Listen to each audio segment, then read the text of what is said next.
में मतलब बता रहा, ये स्टैंडर्ड हाइड्रोजन इलेक्ट्रोड है, तो आपको समझना पड़ेगा कि कहीं ना कहीं इसमें हाइड्रोजन का इस्तेमाल है, और स्टैंडर्ड है मतलब कंडीशन यहाँ पे स्टैंडर्ड है। और कंडीशन स्टैंडर्ड होने का मतलब क्या है, ये मैंने आपको पिछली क्लास में बताया था कि कंसंट्रेशन 1 मोलर होना चाहिए, प्रेशर 1 बार होना चाहिए, और टेम्परेचर 25 डिग्री सेल्सियस होना चाहिए। लेकिन एक बहुत छोटी सी बात है, और इतनी छोटी बात है अगर कभी वो सवाल में आ जाए आप सब के सब गलत करेंगे। वो छोटी सी बात क्या जरा ध्यान दीजिएगा। तो ऐसा चीज देखने में क्या है, आपके सामने एक सॉल्यूशन है, और क्योंकि हाइड्रोजन इलेक्ट्रोड है, तो जैसा कि मैंने कल कहा था, जब भी किसी इलेक्ट्रोड को उसी के सॉल्यूशन में डुबोया जाता है, तो जब हम सॉल्यूशन लेंगे तो स्वाभाविक सी बात है सॉल्यूशन में यहाँ पे कौन होना चाहिए, H+ आयन। और H+ आयन ऑफ कोर्स इसको पाने के लिए हमने मिलाया होगा एसिड। क्या मिलाया होगा? तो एक शर्त है कि जो H+ आयन की कंसंट्रेशन है वो 1 मोलर होनी चाहिए, लेकिन अकेला सॉल्यूशन से कंडक्शन नहीं होगा, हमें कोई मेटालिक वायर चाहिए। बोलो हाँ या ना? तो हम लोग क्या करते हैं, इसमें एक सेटअप लगाते हैं, साथ में डायग्राम बनाइएगा प्लीज। हम लोग क्या करते हैं, एक सेटअप लगाते हैं, और यहां से एक प्लेटिनम की वायर को कुछ इस प्रकार से सेटअप करते हैं और पास करते हैं hydrogen gas. Sir hydrogen gas pass करने का रीजन क्या है? सिंपल सा रीजन है, इलेक्ट्रोड भी वही होना चाहिए, सॉल्यूशन भी वही होना चाहिए। कल हमने जिंक को जिंक सल्फेट में डुबोया था, कॉपर को कॉपर सल्फेट में डुबोया था। तो अगर ये हाइड्रोजन इलेक्ट्रोड है तो हमें हाइड्रोजन को हाइड्रोजन के सॉल्यूशन में रखना पड़ेगा। अब सवाल यह है कि हाइड्रोजन कोई मेटल तो है नहीं कि अपन ऐसे फिट कर दें, हाइड्रोजन एक गैस है, बोलो हाँ या ना? तो अपन क्या करते हैं, यहां से हाइड्रोजन गैस पास जरूर करते हैं, और हाइड्रोजन गैस ये जो आ रही है, इस शर्त है कि 1 बार पे आनी चाहिए, क्योंकि अगर कंडीशन स्टैंडर्ड नहीं हुई तो फिर ये स्टैंडर्ड हाइड्रोजन इलेक्ट्रोड होने वाला नहीं है। अब यहां से हाइड्रोजन गैस आती है, और बचपन में ऐसा आपको पढ़ाया जाता है कि जो गैसेज होती है they are bad conductor of electricity, जिसका साक्षात प्रमाण है अगर गैसेज बैड कंडक्टर नहीं होती तो हर वक्त झटका लगता रहता। गैसेज में से करंट फ्लो नहीं होता, अगर आप किसी बिजली के तार को ऐसे हवा में रख दो तो अपने आप करंट फ्लो नहीं होता। तो अगर आपने हाइड्रोजन गैस यहां से फ्लो कर दी तो हाइड्रोजन गैस अंदर तो आएगी, लेकिन हाइड्रोजन गैस से करंट फ्लो होने वाला नहीं है। और मैंने कल ही कहा था जो इलेक्ट्रोड है उससे बिजली दौड़नी, बोलो हाँ या ना? इलेक्ट्रोड होता है जो कि सरल भाषा में कंडक्टर ही होता है। अक्सर वो मेटल होता है, 2 प्रकार का होता है, कभी एनोड तो कभी कैथोड होता है। बात हो गई थी? अगर वो, क्या बोला मैंने, इलेक्ट्रोड बनना है उसे रेफरेंस इलेक्ट्रोड, तो समय आने पे उसे ऑक्सीडाइज होना भी आना चाहिए, और समय आने पे उसे रिड्यूस होना भी आना चाहिए। ये गुण जिसके अंदर है वो रेफरेंस इलेक्ट्रोड बनने के काबिल है। आओ देखते हैं इसमें क्या है। अब क्योंकि यहां से हाइड्रोजन गैस आई और कंडक्शन होने वाला नहीं है, तो हमने क्या किया, इसमें एक वायर लगाया, और वायर हम लोहे का भी लगा सकते थे, कॉपर का भी लगा सकते थे, जिसका चाहते उसका लगाते। मगर एक समस्या थी, अगर आपने कोई दूसरा मेटल लगाया जो कि रिएक्टिव है तो वो सॉल्यूशन से रिएक्शन कर सकता, बोलो हाँ या ना? क्योंकि यहाँ पे प्योर पानी नहीं है, यहाँ पे H+ आयन है, दे कैन रिएक्ट, राइट? तो हमने जो वायर लगाई वो वायर हमने लगाई प्लैटिनम की। किसकी लगाई? और एक बहुत सिंपल सा रीजन था, ताकि हम रिएक्शंस को कर पाए अवॉइड।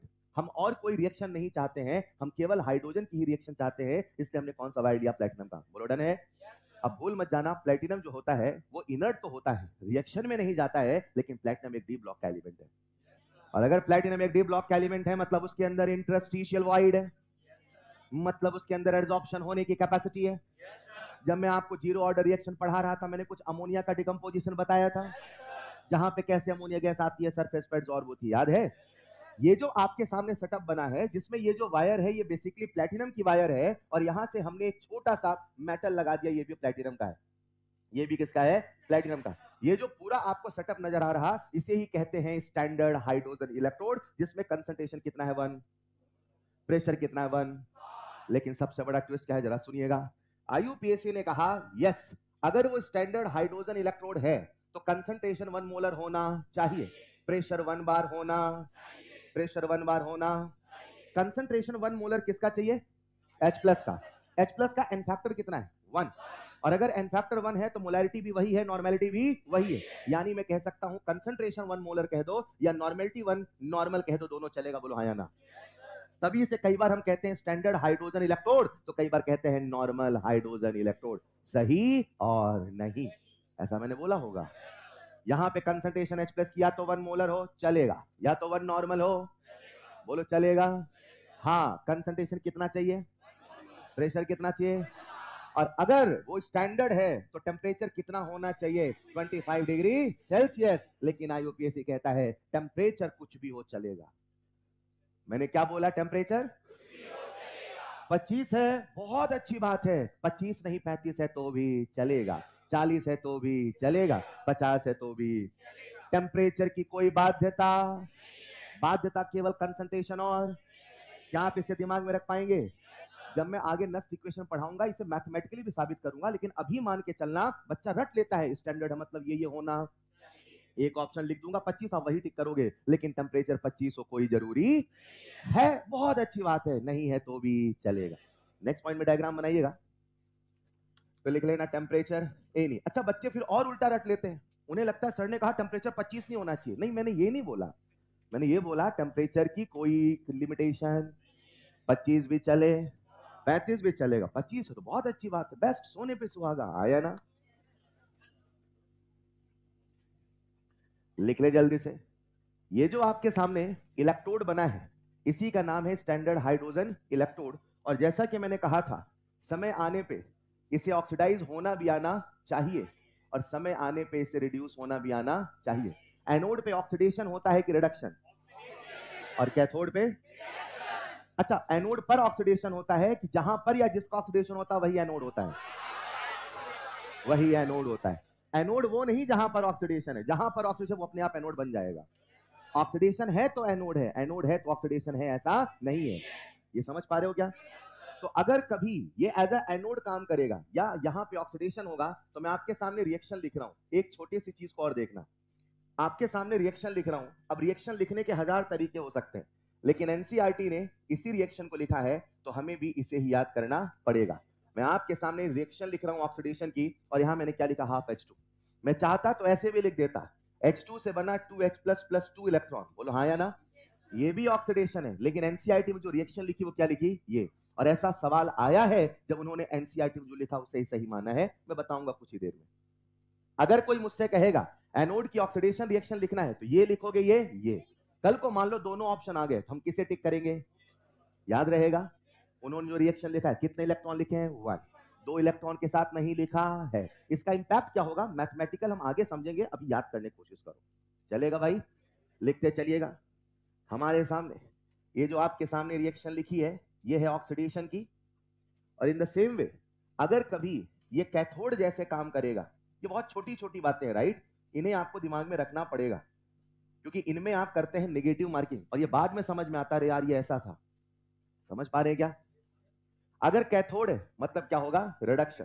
तो रिडक्शन के रिएक्शन में आपके सामने लिख रहा हूं H प्लस इलेक्ट्रॉन से क्या बना? Half H2। जैसा कि मैंने कल बताया था अगर रिएक्शन ऑक्सीडेशन के ऊपर लिखी है और इसका जो इलेक्ट्रोड पोटेंशियल होगा उसे हम पढ़ेंगे SOP, और अगर रिएक्शन रिडक्शन की लिखी है इसे हम पढ़ेंगे SRP। और अगर कुछ न बोला जाएगा रिडक्शन ही माना जाएगा। ये बात हो गई है। आईयूपीएसी ने क्या बोला? मैंने स्टैंडर्ड हाइड्रोजन इलेक्ट्रोड का, मेरे शब्दों को सुनिएगा, आईयूपीएसी स्टैंडर्ड जब कंसंट्रेशन 1 मोलर होना, प्रेशर 1 बार होना, आईयूपीएसी ने ऐसे इलेक्ट्रोड का एसओपी भी एसआरपी भी 0 माना। क्या बोला मैंने? 0। 0 होता है ऐसा, इसे 0 माना। एज्यूम्ड टू बी 0, 0 है नहीं ऐसा नहीं है, इसे 0 माना गया है। इसे हमने पहले 0 बनाया और फिर इसी 0 से हमने पूरी दुनिया बनाई। पहले 0 आया, अरे हाँ या ना? और इसी 0 से अब सारे के सारे इलेक्ट्रोड पोटेंशियल नापे जाने वाले हैं। लिख लीजिएगा नेक्स्ट पॉइंट जैसा लिखा पहले, लिख लिया होगा। अब जो मैं कह रहा था उसे पॉइंट बना के लिखाता हूं। सबसे पहले बच्चे को सेटअप याद हो, बोलो याद है? पॉइंट नंबर 2, इसका एसआरपी कितना है कि माना? इसका एसओपी कितना है कि माना? अगर 2 सवाल आ जाए SRP 0, SRP assume to be 0, so answer will be assume to be 0। छोटी छोटी बात याद रखोगे। नेक्स्ट पॉइंट रिएक्शन क्या याद रखनी, याद रखोगे। नेक्स्ट पॉइंट टेम्परेचर की कोई लिमिटेशन, लिमिटेशन कंसंट्रेशन की है और प्रेशर की, बहुत माइन्यूट डिटेल है राइट। लिखना नेक्स्ट पॉइंट स्टार बना के। पहला पॉइंट अकॉर्डिंग टू आईयूपीएसी, मैं बोलूंगा लिखूंगा नहीं, according to IUPAC SRP, SRP and SRP and SOP of SHE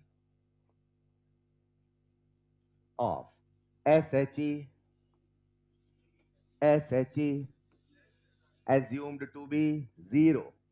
assumed को अंडरलाइन करना, assumed to be 0, assumed to be।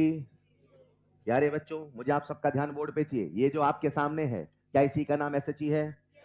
ये SHE तब है जब कंसंट्रेशन 1, प्रेशर 1, रत्ती भर भी अगर ये डिफरेंट है तो फिर वो SHE, और अगर SHE नहीं है तो उसका SRP SOP भी 0 नहीं है। ये वही वाली बात है कि आप मेजरमेंट करने गए वर्नियर कैलिपर से। किससे? जब मेजरमेंट करने गए तो वर्नियर कैलिपर में कोई एरर नहीं था, लेकिन जैसे आप नापने वाले थे अचानक से एरर आ गया। अचानक से, पहले से एरर पता होता तो प्लस माइनस कर लेते, ये आपने पढ़ा होगा। पहले से एरर पता होता तो प्लस माइनस, लेकिन जिस वक्त नापने गए उसी वक्त एरर आ गया, तो बोलो आपकी जो रीडिंग आएगी वो सही आएगी गलत? क्योंकि आपको पता ही नहीं चला एरर कब आया, और ये भी नहीं पता चला एरर कितना आया। बोलो डन। जब लोग SHE को करते हैं इस्तेमाल, SHE को करते हैं, सबसे बड़ी समस्या है एग्जैक्टली इस कंडीशन को मेंटेन कर पाना पॉसिबल। क्यों? क्योंकि आपने हाइड्रोजन गैस पास किया कितने प्रेशर पे? यहाँ पे कौन सी वायर है? ये कौन सा मेटल है? और प्लेटिनम एक डी ब्लॉक एलिमेंट है, इसमें एड्सॉर्प्शन होगा बहुत बढ़िया, एड्सॉर्प्शन होगा बहुत। आपने तो हाइड्रोजन गैस 1 बार पे भेजी है, लेकिन अंदर जाके हाइड्रोजन गैस होगी एडसॉर्ब। जब हाइड्रोजन गैस चिपक जाए तो जितना प्रेशर होना चाहिए उतना होने वाला। अगर प्रेशर बदला, कंसंट्रेशन बदला, तो इलेक्ट्रोड पोटेंशियल भी 0 होने वाला। आप यूज करने वाले थे, इतने में एरर आ गया, पता ही नहीं चला कितने का एरर है, तो जो रीडिंग आएगी वो सही की गलत? यही कारण है मार्केट में बनाया गया सेकेंडरी इलेक्ट्रोड। क्या बनाया गया? कल मैंने बोला था 2 प्रकार के इलेक्ट्रोड है, एक है प्राइमरी, एक है। तो मन में सवाल आना चाहिए ना साहब कि जब प्राइमरी अपने आप में सब कुछ था तो सेकेंडरी क्यों बनाया? क्योंकि इसे यूज करना आसान। लिखिएगा next point, it is very difficult, it is very difficult to operate SHE. It is very difficult to operate SHE. It is very difficult to operate SHE. Next point लिखना, next point लिखना। It is very difficult to maintain conditions. It is very difficult to maintain conditions. Conditions को maintain करना आसान नहीं है। It is very difficult to maintain conditions. Bracket में लिखना, bracket में लिखना, as some hydrogen gas, as some hydrogen gas, as some hydrogen gas, यहां लिखते बन रहा बेटा, लिखते बन रहा, as some hydrogen gas adsorb, adsorb, क्या मैंने एड्सॉर्प्शन का मतलब बताया है? सरफेस की तरफ आना, आके चिपक, ये सीधे लाइन याद होनी चाहिए, right? as some hydrogen gas adsorb on the surface of, किसके सरफेस पे? platinum. as some hydrogen gas adsorb on the surface of platinum. चलेगा? नेक्स्ट पॉइंट लिखना, that's why there is concept of secondary reference electrode. That's why there is concept of secondary reference electrode. Secondary reference electrode. Secondary reference electrode. बोलो चलेगा? हमने क्या क्या सीखा? Sum up करते हैं, आ जाओ। हम निकालने वाले इलेक्ट्रोड, पूरी क्लास चाहिए। हम निकालने वाले इलेक्ट्रोड, ये जो सम अप करता हूं, घर जाके जब आप रिवाइज करें जरूर इन मेन मुद्दों को रिवाइज क्या करिए, राइट? हम निकालने वाले इलेक्ट्रोड, हमने हमारा रेफरेंस बनाया, उसका नाम है SH। क्या SH के अलावा और भी बनाए हैं? क्यों बनाए हैं? लॉजिक पता? क्योंकि इसे ऑपरेट करना आसान। इसे ऑपरेट करना आसान क्यों नहीं है? क्योंकि इसमें कंडीशन मेंटेन करना आसान नहीं है। इसमें कंडीशन मेंटेन करना आसान क्यों नहीं है? क्योंकि प्लेटिनम के चक्कर में हो जाता है एडजॉर्प्शन। तो साफ प्लेटिनम के अलावा कुछ दूसरा ले लो, कोई दूसरा ले लोगे तो रिएक्शन हो जाएगी। सबसे बेस्ट इनर्ट मटेरियल लेना था, हमने क्या लिया? प्लेटिनम। आज की टेक्नोलॉजी बहुत एडवांस है, ये बहुत पुरानी बातें एनसीईआरटी में लिखी हैं, अब तो बहुत मॉडर्न टाइप के सेल आते हैं, इन सब की जरूरत नहीं पड़ती है। फिलहाल जो लिखा है वो समझ रहे। क्या एसएचजी को यूज करना दिक्कत था? क्या एसएचजी में टेम्परेचर कोई बात देता है? टेम्परेचर कुछ भी हो, कंडीशन क्या है? What is the minimum condition होना चाहिए? कंसंट्रेशन 1 मोल, प्रेशर 1 बार, इसमें कोई कॉम्प्रोमाइज नहीं चलेगा। रत्ती भर कंसंट्रेशन बदलेगा, रत्ती भर प्रेशर बदलेगा तो उसका इलेक्ट्रोड पोटेंशियल भी बदल। इसका इलेक्ट्रोड पोटेंशियल जीरो है कि जीरो माना? जीरो माना। अब कोई इलेक्ट्रोड इमेजिन करो जिसका पोटेंशियल आपको निकालना है। Let's imagine zinc, let's imagine ये है जिंक, डू बाय है जिंक। बोलो ना भाई, क्या यहाँ पे कल नेगेटिव चार्ज आया था? क्या यहाँ पे कल नेगेटिव चार्ज आया था? ये हमारा हाइड्रोजन इलेक्ट्रोड है, ये हमारा हाइड्रोजन इलेक्ट्रोड है। अरे यस और नो? हमने लगाया एक वायर, क्या लगाया? और यहाँ लगाया एक वोल्ट मीटर, क्या लगाया? सबसे ऊपर चला गया क्या बेटा? मान लो यहाँ लगाया, अरे मान लो, हाँ या ना? हमने लगाया एक वोल्ट, डिजाइनर है, हाँ या ना?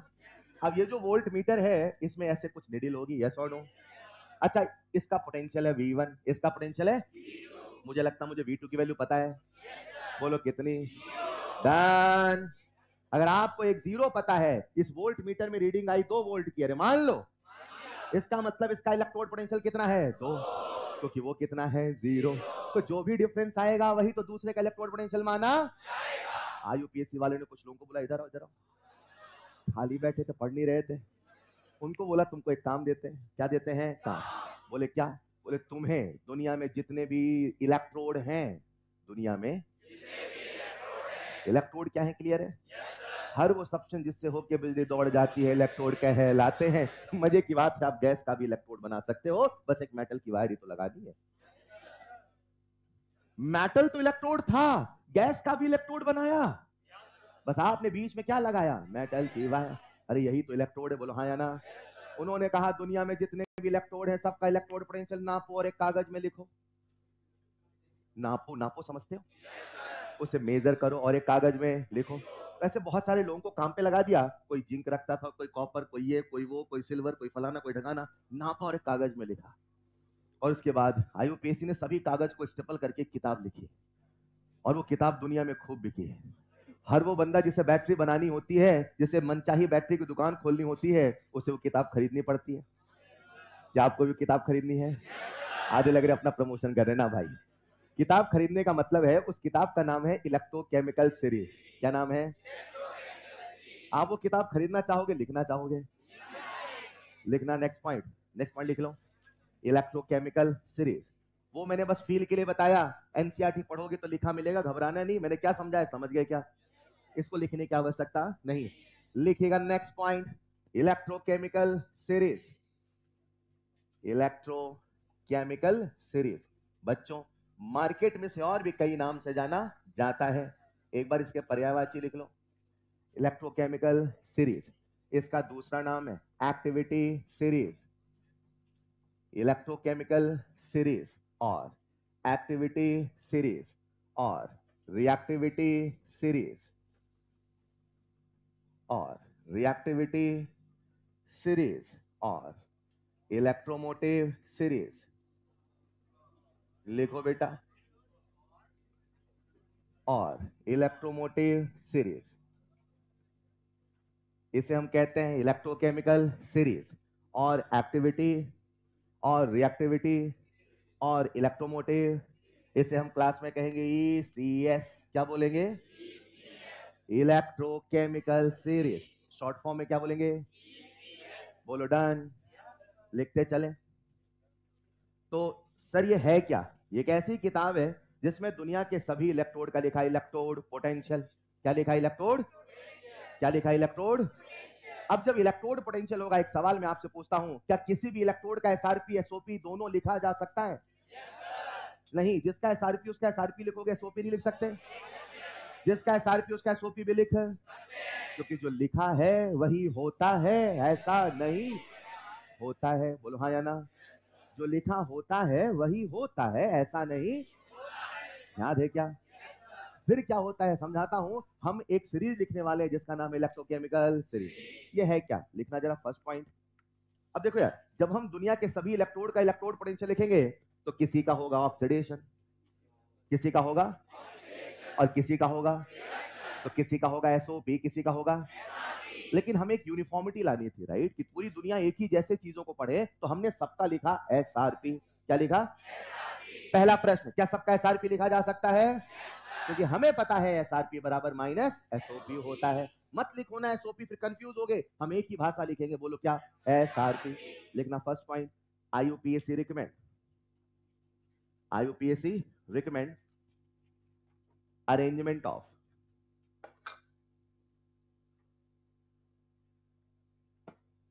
IUPAC recommend arrangement of electrode potential,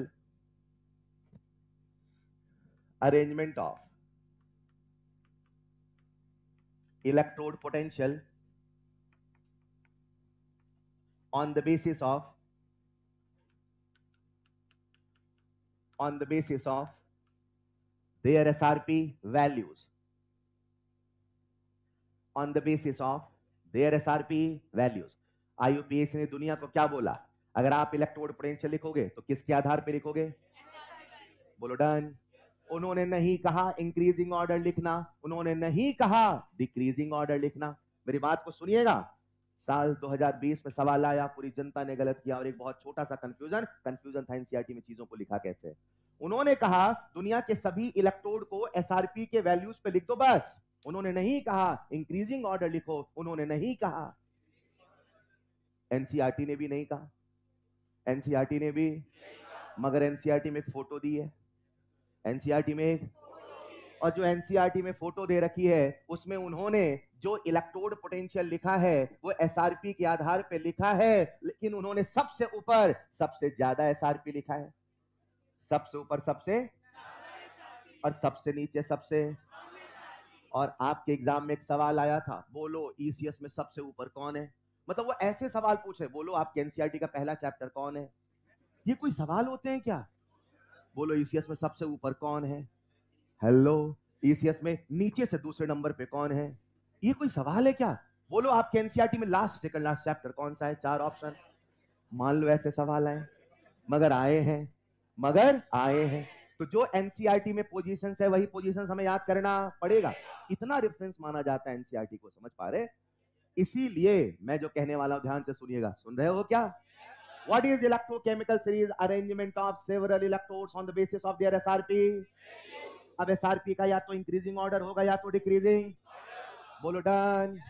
हम लोग लिखेंगे क्लास में, हम लोग लिखेंगे SRP का इंक्रीजिंग ऑर्डर। लिखो बेटा, SRP का इंक्रीजिंग ऑर्डर।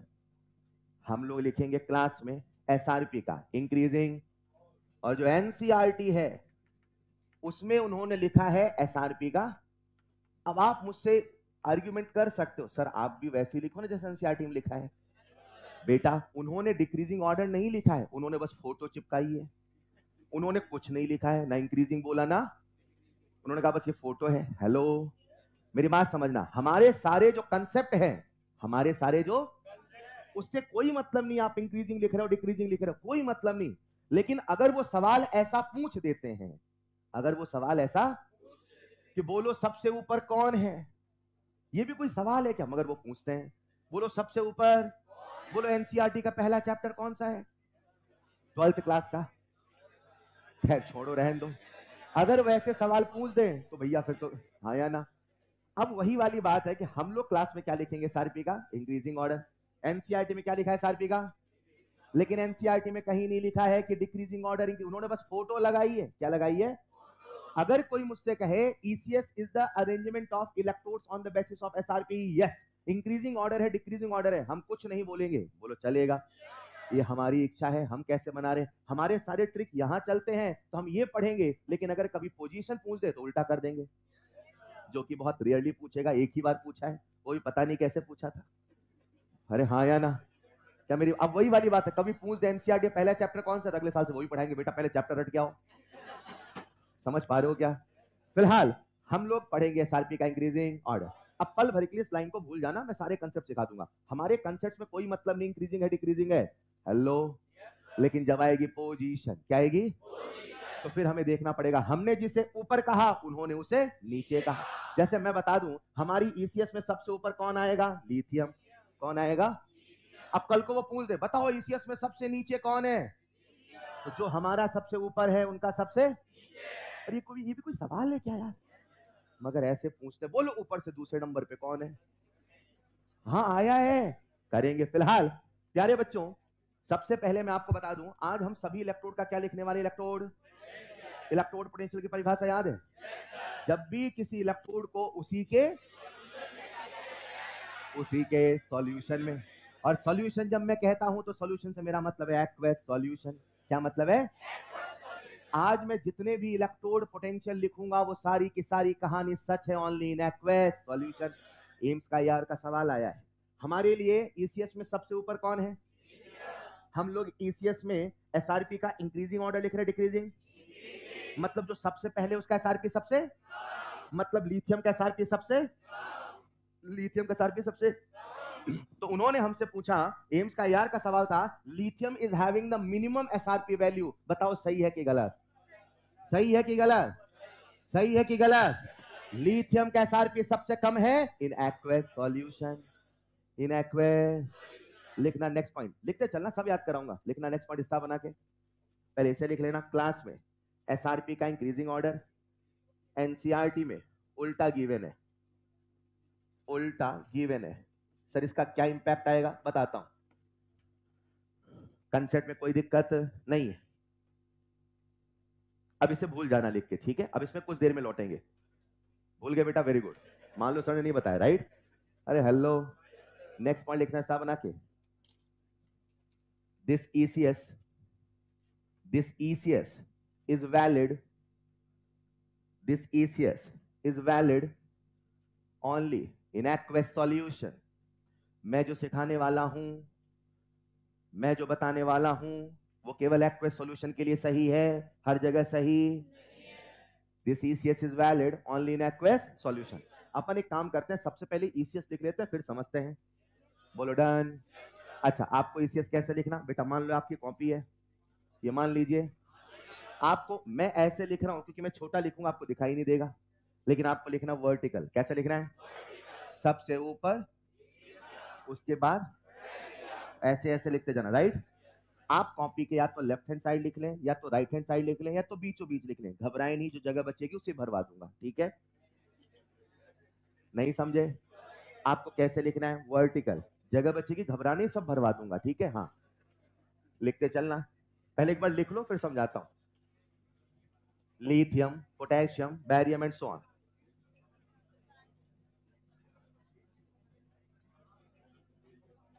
याद रखना, मैं जैसे लिखूंगा साइड बदल दूंगा।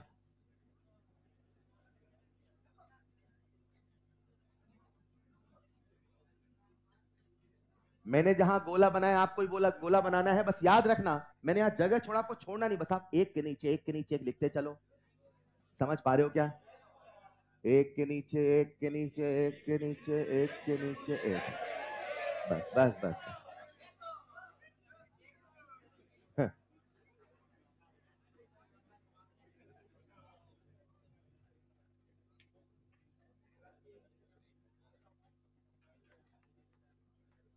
आज से कई साल पहले जो इलेक्ट्रोकेमिकल सीरीज का आविष्कार हुआ था, उसे वो रिएक्टिविटी सीरीज कहते थे, क्योंकि उससे मेटल की रिएक्टिविटी बताई जाती थी। लेकिन हम लोग जो ECS लिख रहे हैं, उसमें मेटल के साथ साथ नॉन मेटल को भी लिख रहे हैं। लेकिन जो पुरानी सबसे पहले ECS खोजी गई थी, उसमें कहीं पे भी नॉन मेटल की जगह नहीं थी, और इसीलिए इसका नाम रखा गया था रिएक्टिविटी सीरीज। लेकिन हम लोग क्योंकि न्यूमेरिकल ओरिएंटेड पढ़ाई कर रहे हैं, तो हम लोग अपनी ECS में मेटल को भी लिख रहे हैं और नॉन मेटल को भी।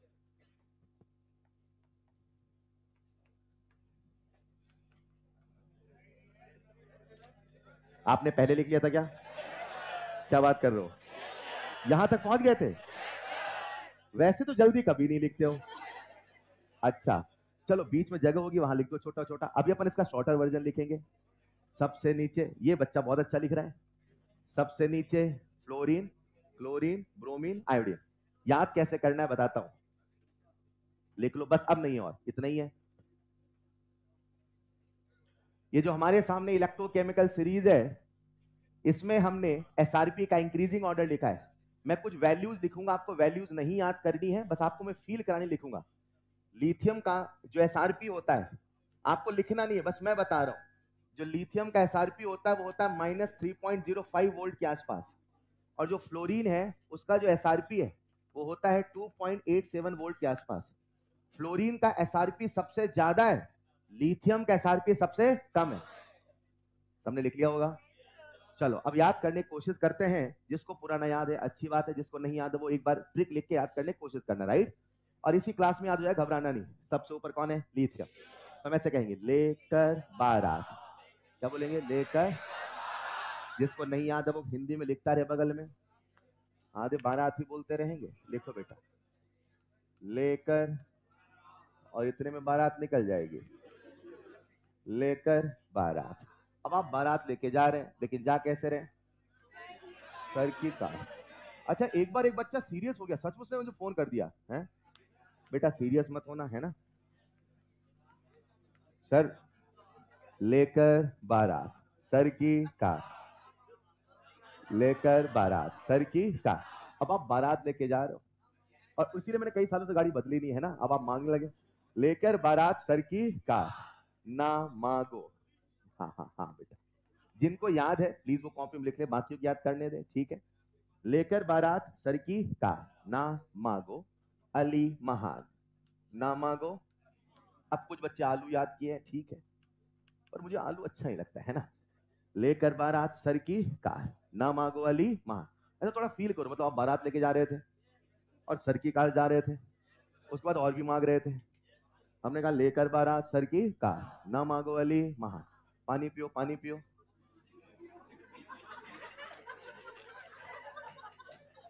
लेकर बारात। अब बच्चा लॉजिक ढूंढ रहा, सर कविता नहीं बन रही। अरे भाई, लेकर बारात सर की कार। अच्छा, की को हमने साइड किया है, मतलब की का कोई रोल नहीं है।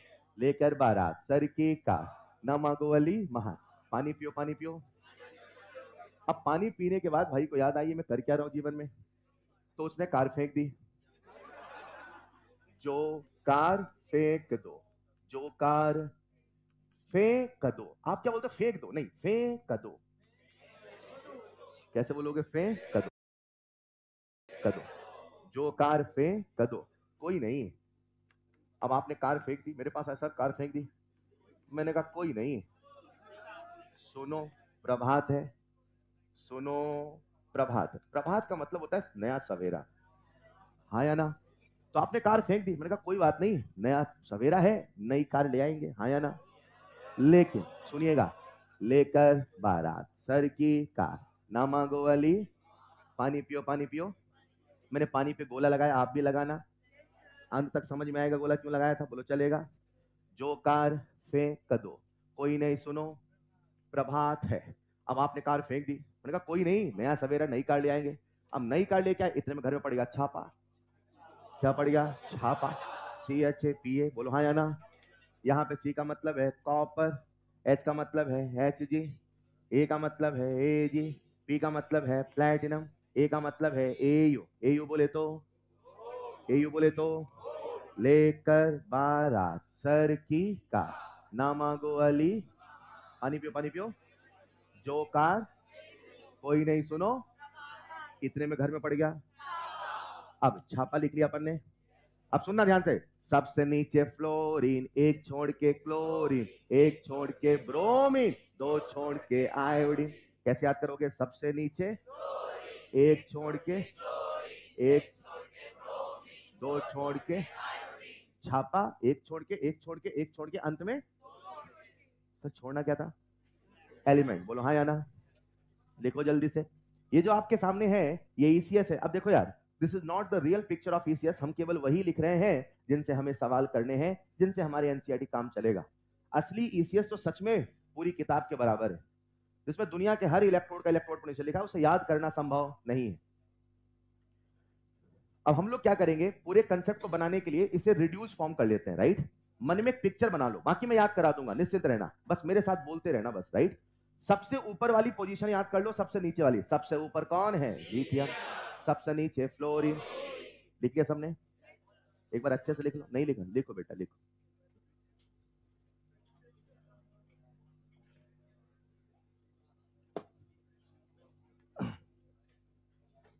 याद करने की कोशिश करते रहना। लेकर 12, सर की का, नामागो वाली महान। पानी पियो पानी पियो पानी पियो। जो कार फेंक दो। ए जो का मतलब जिंक। जो कार फेंक कदो, फेंक का मतलब आयरन, कदो का मतलब कैडमियम। जो कार फेंक दो, कोई नहीं सुनो प्रभात है। बोलो हाँ या ना। कुछ एक सवाल पूछता हूं, सबसे ऊपर कौन है? सबसे नीचे कौन है? अब मान लो आपके नीट में सवाल आ गया, सबसे ऊपर कौन है? सबसे नीचे कौन है? मतलब हंसी आनी चाहिए, ऐसे सवाल वो पूछते हैं, मगर पूछते हैं क्या करें। ये कोई सवाल है क्या, सबसे ऊपर कौन है? मतलब क्या चेक करना चाह रहे हैं इसमें, हाँ या ना? इसमें कौन सा कंसेप्ट चेक हो रहा है बच्चे का? हाँ बोलो बेटा, आपको चेनी का एक्सपर्ट कमेंट। हाँ चलिए साहब, सबसे ऊपर कौन है? लिथियम। सबसे नीचे कौन है? फ्लोरीन। हम लोग इस पूरे कंसेप्ट को समझने के लिए मन में एक पिक्चर बना लेते हैं जिसमें सबसे ऊपर कौन है? लिथियम। सबसे नीचे कौन है? फ्लोरीन। ये है हमारी वाली ECS। बोलो डन। लिथियम के एसआरपी सबसे कम की सबसे ज्यादा, फ्लोरीन के एसआरपी सबसे। पॉइंट नंबर 1, एक स्टेटमेंट का सवाल है, lithium is having the minimum SRP, true और false? Lithium is having the minimum SRP in aqueous solution. लिखो, आप तो लिखो यार, जहां जगह बची वहां लिखना शुरू करो, और नहीं वहां लिखने का मन करे तो नए पन्ने पे लिखो, लेकिन लिखो। लेकिन पहला point, lithium is having the minimum SRP. Lithium जहां जगह है वहां लिखने स्टार्ट करिए, पॉइंट बना के, स्टार बना के। Lithium is having the minimum SRP. Lithium is having the minimum, उसको क्रॉस करो। Lithium is having the minimum SRP, cross करो। हाँ हाँ, lithium is having the minimum SRP. सही है कि गलत? बस यही सिखाना था, क्रॉस करो। अब नीचे सही लिख पाओगे क्या? लिखो, lithium is having the maximum,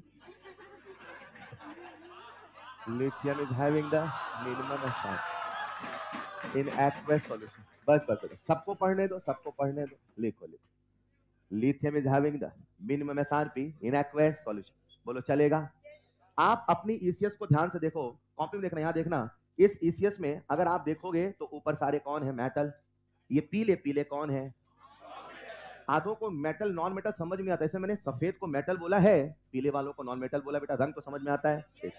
ये बताओ, ये जो सारे पीले पीले हैं, क्या ये हाइड्रोजन के बाद में है? अच्छा, हाइड्रोजन का एसआरपी कितना है? अच्छा, ये हाइड्रोजन के ऊपर है। अगर मैं अपने रिड्यूस फॉर्म में देखूं तो यहाँ कहीं बीच में पानी है, यहाँ कहीं हाइड्रोजन है, इसके बाद छापा है। हाइड्रोजन का एसआरपी 0 है, क्या उसके नीचे पॉजिटिव होगा? ये एसआरपी का इंक्रीजिंग ऑर्डर है कि डिक्रीजिंग? नहीं सुनाई दिया? इंक्रीजिंग का मतलब नीचे वाला बड़ा कि छोटा? तो 0 से बड़ा पॉजिटिव कि नेगेटिव? 0 से छोटा, यानी जो हाइड्रोजन के ऊपर है उनका एसआरपी, जो हाइड्रोजन नीचे उनका एसआरपी। जिसका एसआरपी पॉजिटिव, शब्दों को सुनिएगा, जिसका एसआरपी, उसकी सेल्फ टेंडेंसी है रिड्यूस होने की। दो प्रकार की टेंडेंसी होती है, एक होती है सेल्फ, एक होती है रिलेटिव। एक होती है सेल्फ, समझना। हाइड्रोजन के नीचे कौन है? छापा। बोलो डन। छापा का एसआरपी कैसा है? सीख लो ना, मजा आएगा, वरना रटते रहो कभी समझ में नहीं आएगा। साथ एक एक पॉइंट जोड़ रहा हूं, सीखो बस, जुड़े रहो यार, मुश्किल है क्या? हाइड्रोजन नीचे कौन है? छापा। उनका एसआरपी पॉजिटिव नेगेटिव, यानी उनकी सेल्फ टेंडेंसी रिड्यूस। मतलब अगर कभी कॉपर को कॉपर सल्फेट में डुबोगे तो क्या होना चाहेगा? रिड्यूस। कल हमने कॉपर को कॉपर सल्फेट में डुबोया था, अपने आप रिड्यूस होने लगा था। मुझे बताओ, पानी के नीचे कौन है? जिंक। पानी के नीचे कौन है? जिंक। लेकिन हाइड्रोजन के ऊपर है कि नहीं है? तो जिंक का एसआरपी नेगेटिव की पॉजिटिव? जिंक का एसआरपी, तो एसओपी, तो सेल्फ टेंडेंसी है ऑक्सीडाइज होने की। तभी तो कल हमने जिंक को डुबोया था जिंक सल्फेट में, कॉपर को डुबोया था कॉपर सल्फेट में, अकेले ही ऑक्सीडाइज हुआ था, अकेले ही रेड्यूस हुआ था। बोलो हाँ या ना। लिखना जरा next point, elements having positive SRP, elements having positive SRP will be having, elements having positive SRP will be having self tendency, self tendency to reduce, will be having self tendency to reduce. बोलो चलेगा? आपको बताना है फिर लिखना है elements having negative SRP, elements having यानी positive will be having self tendency to oxidize. लिखना next point, elements having negative SRP और पॉजिटिव एसओपी,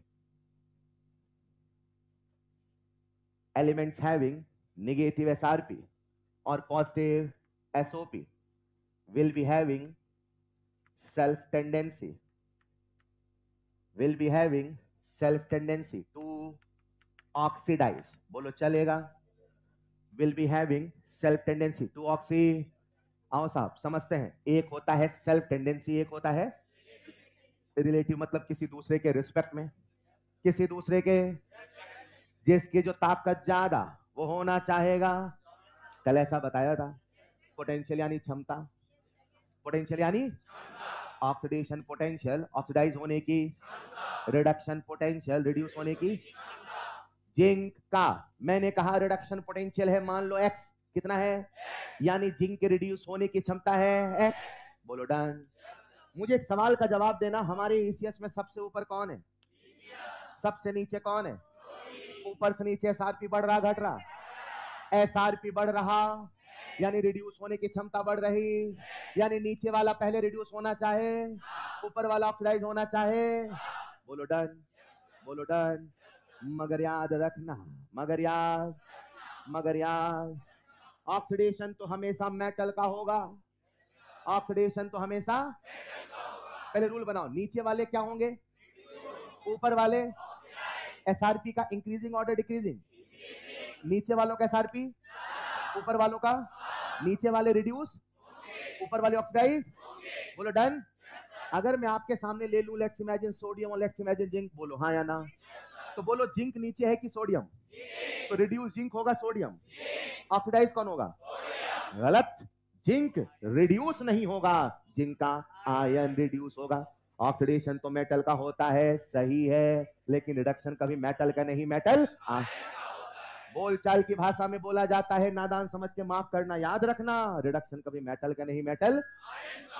नादान समझ के माफ करना सवाल बनाने वाले को, मुझे नहीं। लिखना नेक्स्ट पॉइंट। आधे मुझे कह रहे हाँ ऐसा बोला जाता है, बोलो हाँ या ना?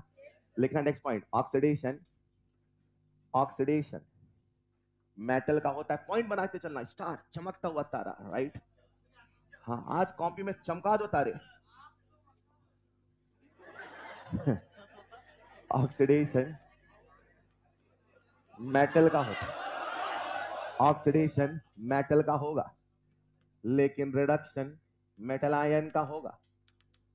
ऑक्सीडेशन मेटल का होगा, लेकिन रिडक्शन मेटल आयन का होगा। याद रहेगा, ऑक्सीडेशन मेटल का होगा, लेकिन रिडक्शन मेटल। ऐसा कई बार आपको सवाल मिलेगा, सिल्वर रिड्यूस, गलत, सिल्वर रिड्यूस नहीं करेगा। समझ पा रहे हो? नेक्स्ट पॉइंट, आप सबका ध्यान मुझे बोर्ड पे चाहिए। मुझे बताओ ईसीएस में ऊपर मेटल है कि नॉन मेटल? नीचे कौन है? नॉन मेटल का एसआरपी मेटल से ज्यादा, नॉन मेटल का एसआरपी मेटल से। तो नॉन मेटल की टेंडेंसी रिड्यूस होने है कि ऑक्सीडाइज की? कोई दो नॉन मेटल पकड़ लो, आयोडीन पकड़ो, क्लोरीन पकड़ो, पकड़ लिया बेटा? मुझे बताओ ऊपर कौन है, नीचे कौन है? अगर दोनों साथ में होंगे तो रिड्यूस कौन होगा? सीखो ना बेटा, कंसेप्ट सीखने पे जोर दो, वो आता है तो ही हंसने की इजाजत है, नहीं तो नहीं है, ठीक है? सबसे ऊपर कौन है, नीचे कौन है? दोनों होंगे साथ में। एक मिनट पहले बताओ इसकी सेल्फ टेंडेंसी क्या बात है, सेल्फ टेंडेंसी। अब दोनों साथ में ले लो, तो अब चलेगी रिलेटिव टेंडेंसी। किसका एसआरपी ज्यादा, किसका कम? कौन होगा रिड्यूस, कौन होगा ऑक्सीडाइज? रिडक्शन तो नॉन मेटल का होता है, लेकिन ऑक्सीडेशन कभी नॉन मेटल का नहीं, नॉन मेटल आयन का होता है। याद रहेगा? लिखिए जरा नेक्स्ट पॉइंट, रिडक्शन, रिडक्शन किसका होगा, नॉन मेटल का कि नॉन मेटल आयन का? लिखो बेटा, रिडक्शन होगा नॉन मेटल का, लेकिन ऑक्सीडेशन होगा नॉन मेटल आयन का। बोलचाल की भाषा में बोल दिया जाता है, लेकिन नादान समझ के माफ कर देना। आपको याद होना चाहिए ऑक्सीडेशन किसका होगा? Non metal. लिख लिया होगा? जो नहीं लिख पाए मत लिखो। आओ प्यारे बच्चों, अब हमारे सामने दो प्रकार की स्पीसीज है, एक है मेटल, एक है नॉन मेटल। मेटल का क्या होगा और मेटल आयन का अगर होगा तो, नॉन मेटल का क्या होगा? नॉन मेटल आयन का अगर होगा। आओ समझते हैं, कोई दो एलिमेंट पकड़ते हैं, आप पकड़ो लिथियम और आप पकड़ो जिंक। पकड़ लो। ऊपर कौन है, नीचे कौन है? किसका एसआरपी ज्यादा, किसका एसआरपी कम? जिंक का, दोनों जिंक है। अच्छा आधों को यही ऊपर दिख रहा है, उधर देखिए बेटा वर्टिकल लिखा है। नीचे कौन है? जिंक। ऊपर कौन है? लिथियम। किसका एसआरपी ज्यादा, किसका एसआरपी कम? कौन होगा रिड्यूस, कौन होगा ऑक्सीडाइज? लिथियम। ऑक्सीडेशन मेटल का होगा, रिडक्शन मेटल आयन का होगा। बोल चाल में कई बार बोला जाता है, मैं चाहता हूं आप बिल्कुल सही बोलो, काय गलत बोलोगे? हाँ या ना? एक बात। दूसरी बात, सबका ध्यान बोर्ड पे चाहिए। क्या मेटल सारे ऊपर हैं? क्या और नॉन मेटल सारे नीचे हैं? ऐसा सोचो मेरे प्यारे बच्चों, M for metal, M for महाराज। ऐसा सोचो, महाराज ऊपर बैठते हैं कि नीचे? पक्का। हाँ। तो एम फॉर मेटल, महाराज कहां बैठेंगे? ऊपर। अब सुनो, आप लोग क्या सोचने लगते हो कि सर ने कहा है कि मेटल हमेशा ऊपर है? नहीं, मैं ये कह रहा हूं जो ऊपर होंगे उनका नेचर मेटालिक होगा, मेटालिक होगा, उनका नेचर मेटालिक होगा। मेटल का स्वभाव ऑक्सीडाइज होने का कि रिड्यूस होने का? मेटल सारे इलेक्ट्रोपॉजिटिव इन, ऐसा पढ़ाया जाता है। मेटल का स्वभाव इलेक्ट्रॉन देने का, मतलब यही मेटालिक गुण है। जो ऊपर है वो मेटालिक नेचर के हैं, मतलब नीचे वालों की तुलना में वही इलेक्ट्रॉन देना चाहेंगे तो नीचे वाले इलेक्ट्रॉन लेना चाहेंगे। अब समझना, मैंने लिया आयोडीन और क्लोरीन। क्या लिया? आयोडीन और, ऊपर कौन है, नीचे कौन है? M for metal, M for महाराज, महाराज होंगे ऊपर, इलेक्ट्रॉन देना चाहेंगे, इलेक्ट्रॉन लेना चाहेंगे। ये होगा ऑक्सीडाइज, ये होगा रिड्यूस। बोलो डन। एम फॉर मेटल ये कोड वर्ड है, यहाँ पे ये ना समझे बच्चा कि सर केवल मेटल कह रहे हैं, सर उसे कह रहे हैं जो ऊपर है उसका नेचर मेटालिक है। It's like code word, right? अरे समझ पा रहे हो? लिखते चलो बेटा, एम फॉर मेटल जो कि होंगे ऊपर। बोलो चलेगा। अच्छा ये बताओ, एक होता है नौकर, कौन होता है? नौकर नीचे होंगे कि ऊपर? अरे बोलो बेटा। तो ऐसे समझते हैं जो नॉन मेटल है वो कहां बैठे हैं? बॉटम पे। कहां बैठे हैं? बॉटम पर। मान लो ये है नीचे, एन फॉर नीचे। अब एक सवाल पूछता हूं, पूछ लूं क्या? जिंक पकड़ते हैं, कॉपर पकड़ते हैं? जिंक ले लो, कॉपर ले लो। हाँ लोकेशन याद होनी चाहिए, ऊपर कौन है, नीचे कौन है?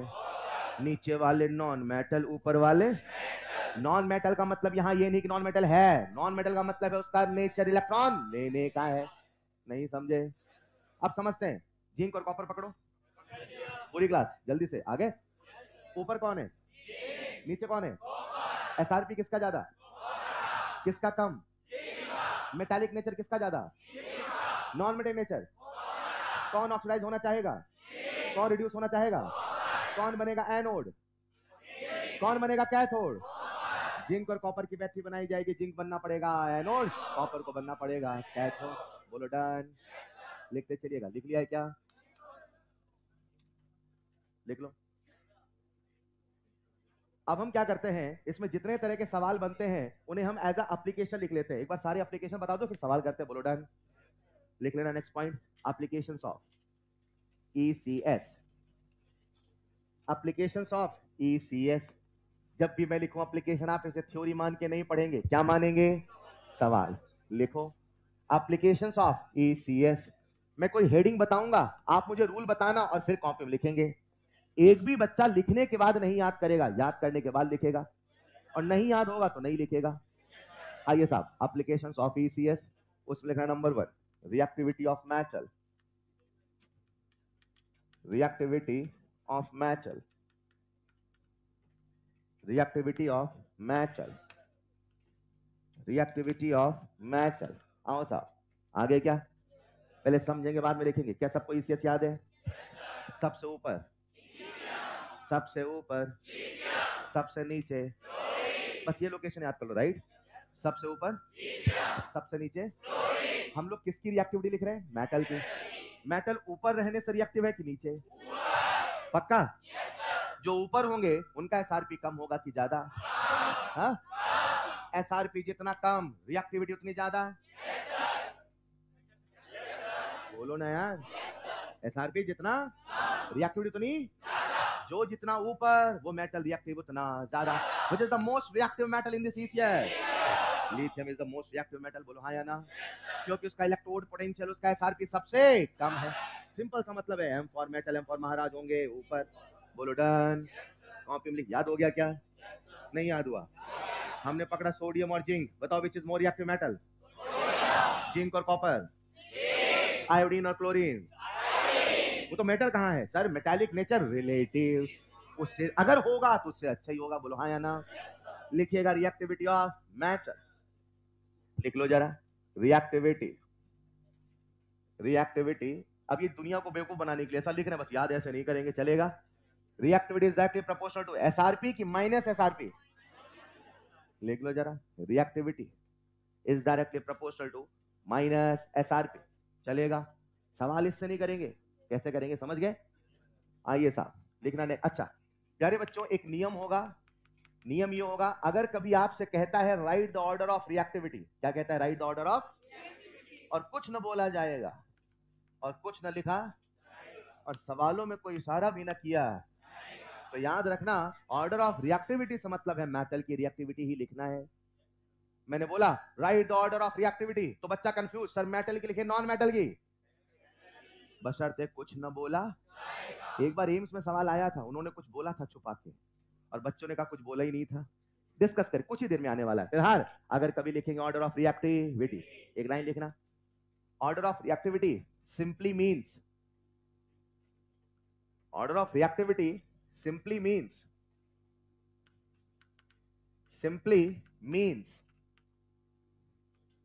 metallic reactivity if nothing is specified. Simply means metallic reactivity if nothing is specified. मेरी भाषा में कुछ न बोला, कुछ न लिखा, तो रिएक्टिविटी का मतलब मेटालिक रिएक्टिविटी ही माना जाएगा।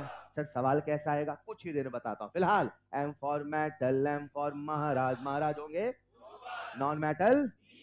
जो जितना ऊपर है उसका मेटालिक नेचर उतना, जो जितना नीचे है उसका नॉन मेटालिक नेचर उतना।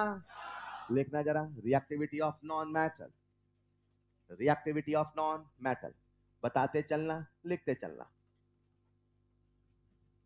रिएक्टिविटी ऑफ नॉन मेटल, मैं आपसे ही सुनना चाहूंगा, बता दोगे? नॉन मेटल नीचे रहने वाले हैं रिएक्टिव के ऊपर, तो जो नीचे हैं उनका एसआरपी, हम एसआरपी का इंक्रीजिंग ऑर्डर पढ़ रहे हैं डिक्रीजिंग। अगर किसी बच्चे को 2 बार में नहीं आता कोई दिक्कत नहीं, 50 बार आने वाला है, बस सुनते रहना मेरे भाई। अपने को लिखने की फॉर्मेलिटी पूरी करनी होती है, साथ में लिखते भी समझते भी, समझो इस चीज को। But if you are stuck somewhere, वहां रुके मत रहो, साथ में चलना शुरू करो, समझ में आने लगेगा। अगर कोई बच्चा ऐसा है, समझ पा रहे क्या? चलिए साहब, हम किसकी रिएक्टिविटी लिख रहे हैं? नॉन मेटल की। अब नॉन मेटल, मैंने क्या बोला? नॉन मेटल ऊपर रहने वाले हैं कि नीचे? तो जो नीचे होगा उनका एसआरपी, मैं कुछ कहना चाहता हूं, कह दूं क्या? जिसका एसआरपी जितना ज्यादा, जिसका एसआरपी जितना, ये मेरे हाथ ऐसे क्यों हो रहे हैं? जिसका एसआरपी जितना, जिसका एसआरपी जितना कम, एसआरपी ज्यादा। पक्का? जो ज्यादा एसआरपी वाले हैं वो ज्यादा नीचे होंगे, वो उतने ज्यादा reactive as a non metal. सबसे नीचे कौन था? Which is the most reactive non metal? Fluorine. बोला हाँ या ना? लिखना जरा, रिएक्टिविटी ऑफ नॉन मेटल। लिख लोगे क्या? लिख लो बेटा, लिख लो, फॉर्मेलिटी पूरी कर लो। Reactivity is directly proportional to SRP. बच्चों कभी कभी सवाल हमसे बोलेगा which is the best oxidising agent? Which is the best oxidizing agent? Hello, कभी कभी बोलेगा बताओ किसका ऑक्सीडाइजिंग पावर ज्यादा है? एक बार लिख लो, ऑक्सीडाइजिंग एजेंट, ऑक्सीडाइजिंग पावर। एक मिनट, आपसे ऑक्सीडाइजिंग एजेंट का मतलब पूछ लेता हूं, याद है क्या? ये एजेंट किसका है? तो दूसरे का क्या करेगा? खुद। नाम जैसा काम, उल्टा काम जैसा। याद आ रहा है? इसका नाम है ऑक्सीडाइजिंग। दूसरे का करेगा ऑक्सी, खुद होगा पक्का। अब कई बार ऐसे पूछता है which is the best oxidising agent, कई बार पूछेगा सबसे ज्यादा ऑक्सीडाइजिंग पावर किसका है, सेम सेंस। हेलो, वो बोले ऑक्सीडाइजिंग एजेंट, वो बोले ऑक्सीडाइजिंग पावर, वो बोले ऑक्सीडेंट, क्या बोले? वो बोले ऑक्सीडाइजिंग नेचर, वो क्या बोले? Oxidising nature. वो कुछ भी बोले एक्सेप्ट ऑक्सीडेशन पोटेंशियल, वो कुछ भी बोले एक्सेप्ट ऑक्सीडेशन। मुझे बताओ, क्या आप सबको ऑक्सीडेशन पोटेंशियल का फील आता है? बोलो ना बेटा। सुनिएगा, मैं कहूं which is the best oxidising agent, which is having maximum oxidising power, which is the best oxidant, which is having maximum oxidising nature, क्या सबका मतलब एक है? सबका मतलब थोड़ा फील करते हैं। जो दूसरे को ऑक्सीडाइज करेगा खुद क्या होगा? तो खुद के अंदर कौन सी क्षमता ज्यादा होनी चाहिए? पक्का? तो रिड्यूस होने की क्षमता नीचे रहने से ज्यादा होती है कि ऊपर? पक्का? जो जितना नीचे होगा उतना बढ़िया ऑक्सीडाइजिंग एजेंट। इसी काम को आसान करने के लिए आपको हमने एक ट्रिक बनाया जिसका नाम है ONM। क्या नाम है? क्या नाम है? जब भी सवाल बोलेगा oxidising agent, oxidising power, oxidising nature, कुछ भी आए एक्सेप्ट ऑक्सीडेशन पोटेंशियल, पहुंच जाना नीचे। कहां पहुंच जाना? नहीं समझे? इसे कोड वर्ड में लो। इसका मतलब ये नहीं कि नॉन मेटल बताना है, इसका मतलब ये है कहां पहुंच जाना है। समझाता हूं, जिंक पकड़ो, कॉपर पकड़ो, कॉपी में आओ। आगे क्या? जिंक और कॉपर दिख रहा है? कहां है? जिंक ऊपर है, कॉपर। एक बच्चा कॉपी उल्टी करके देख रहा था। जिंक ऊपर है, कॉपर कौन ऊपर है? नीचे कौन है? एक सवाल पूछ लूं, जिंक और कॉपर में सबसे बढ़िया ऑक्सीडाइजिंग एजेंट कौन होगा? ONM। पहुंच जाना नीचे जब भी आए ONM। अरे हाँ या ना? एक और सवाल पूछो क्या? सोडियम पकड़ो, क्लोरीन देखो, क्लोरीन क्लोरीन, सोडियम ले लो, क्लोरीन ले लो, जिंक ले लो, कॉपर ले लो, मिल गया क्या? कॉपी देखो ना, सबसे ऊपर कौन है? सबसे नीचे? हाँ, अगर देख रहे होगे, सही देख रहे होगे, है ना? आधे कॉपर तक रुके थे, खैर मैंने क्लोरीन ही बोला था। सबसे नीचे कौन है? Which is the best oxidising agent? बोलो हाँ या ना? अब थोड़ा सा दिमाग लगाना है, थोड़ा सा लगाओगे, इतने से तो आपका काम चल जाएगा। लेकिन अगर बेस्ट आंसर चाहते हो, एक लेवल और आगे बढ़ना है। बताऊं क्या? अगर कोई ऑक्सीडाइजिंग एजेंट होगा, अगर कोई ऑक्सीडाइजिंग, तो दूसरे का खुद का, तो उसके अंदर SRP ज्यादा होनी, यानी मैं कह दूं वो ऑक्सीडाइजिंग एजेंट सबसे अच्छा होगा जिसका SRP सबसे। बोलो डन है? वो रूल लिखाऊं ऐसे कैसे लिख दो चलेगा? चलेगा? नहीं चलेगा। आप लिखो, पहले इसको लिखो आप।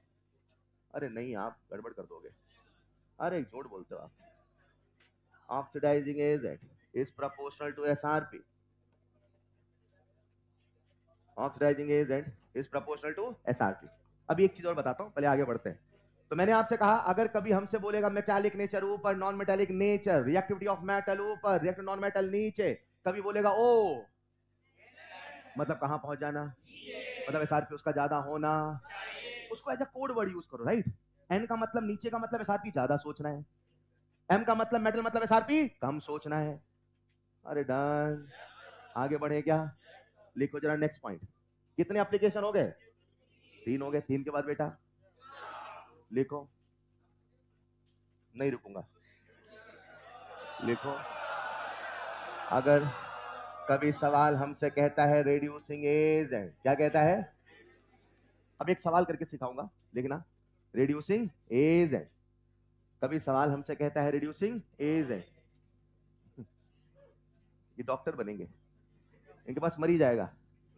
सर देख लो, हट, ये कोई लैंग्वेज होती क्या यार? है रिड्यूसिंग एजेंट और रिडक्टेंट, बस बस ठीक। साहब साहब देख लो साहब, है रिड्यूसिंग एजेंट और रिडक्टेंट।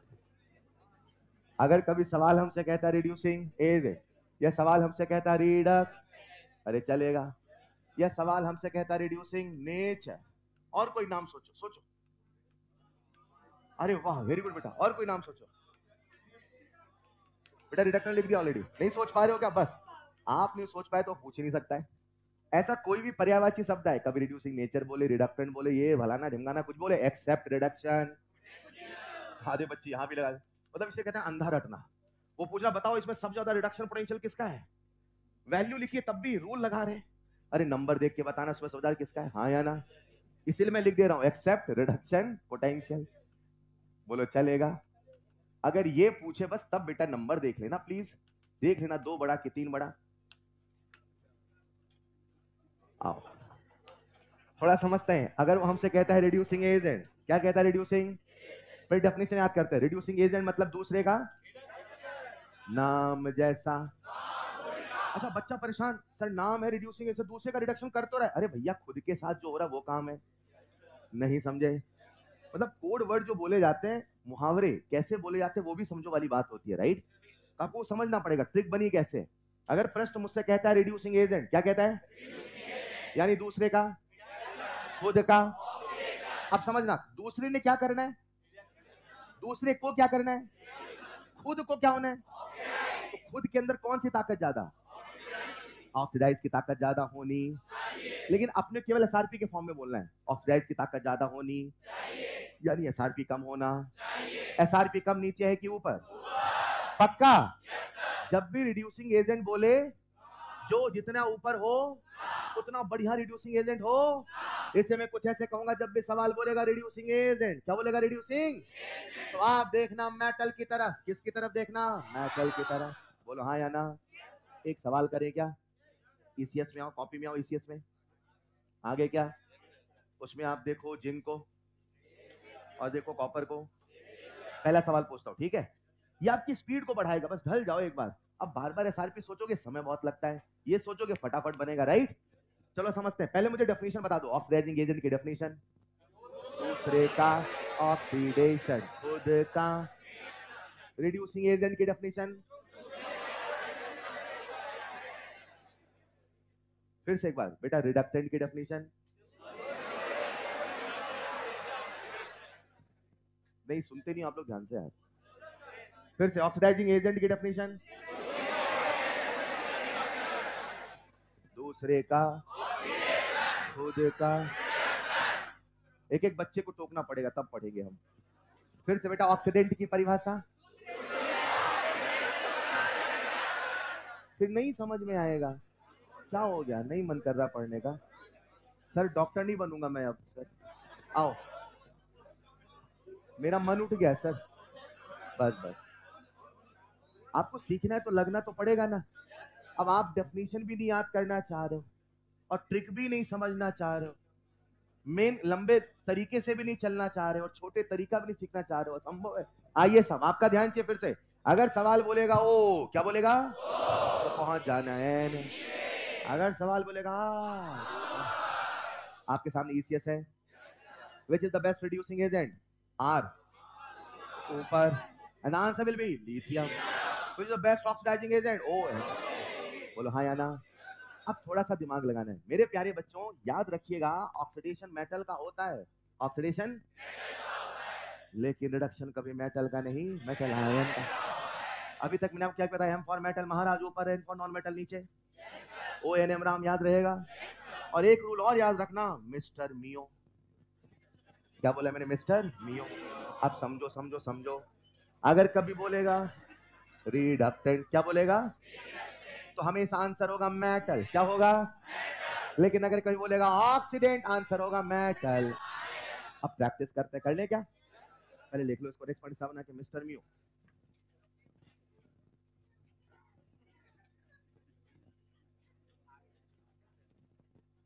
कर लो बेटा, कर लो। हाँ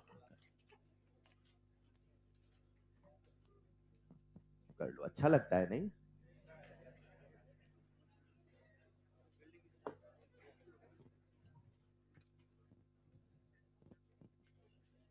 चलो आओ प्रैक्टिस करते हैं, फिर सवाल करेंगे, आ जाओ। सबने लिख लिया? अभी तक जो आपने लिखा उसमें आपको याद हो जाए, मेटल महाराज, नॉन मेटल नीचे, ओएनएम राम और मिस्टर मियो। ईसीएस में आओ, चलो एक सवाल ही लिख लो कॉपी में, आप तो लिखो यार, विच इज द बेस्ट। एक सवाल लिख लो कॉपी में, सारे सवाल अभी मैं कुछ देर में कराऊंगा, है ना, अभी बस एक सवाल कर रहे हैं। Which is the best oxidising agent, which is the best oxidising agent. और आपके सामने चमचमाते हुए 4 ऑप्शन। पहला ऑप्शन लिथियम, दूसरा है Li+, तीसरा है कॉपर, कोई आंसर नहीं बोलेगा प्लीज, चौथा है कॉपर +2। आराम से समझेंगे, ठीक है।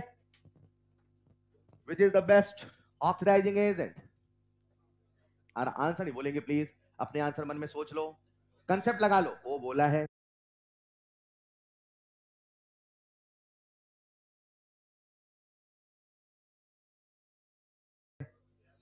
Which is the best oxidising agent, बन जाएगा, बन जाएगा, बेस्ट ऑक्सीडाइजिंग एजेंट। कितने बच्चों ने आंसर सोचा, रेज योर हैंड। रुक जाओ, एंड आंसर विल बी 1 3 4। सबका एक ही है क्या? कैसे सोचा? ONM, तो पहुंच जाओ नीचे। अब नीचे में मेटल बताना कि मेटल आयन, मेटल आयन, बोलो डन। अभी कुछ देर में एक साथ सवाल करें, ठीक? ये आपके समय को बचाएगा, राइट? माइंड को जोड़ नहीं पड़ेगा, वही तो आप चाहते हो, दिमाग थके नहीं। एम्स में क्या यूज करेंगे, है ना?